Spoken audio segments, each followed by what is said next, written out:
So the nice thing about the iPhone 13 series is that the base storage now starts at 128 gigs instead of 64.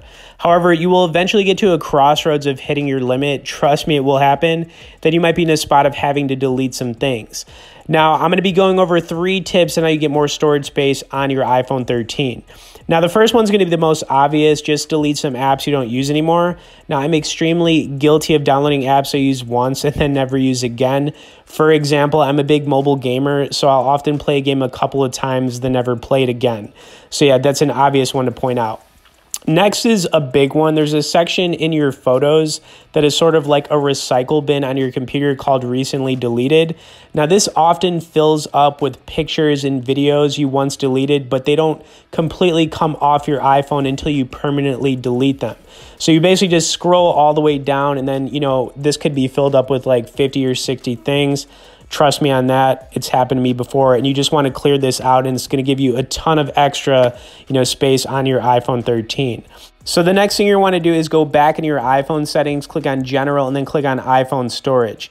Now from in here, you're going to be able to see everything that is taking up space on your iPhone. I'm actually curious to see what's taking up the most on mine at the moment, and it looks like it's iMovie. So if you go through all of these apps, you could click on them and delete them. There's also an option to offload them.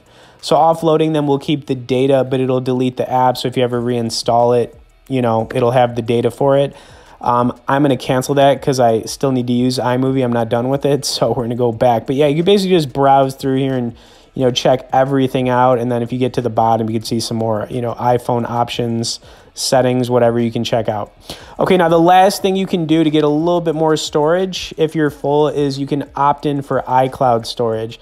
This is something I've done in the past, and they have a few different options on here. I think it's free for a certain amount, and then it starts at like $2.99.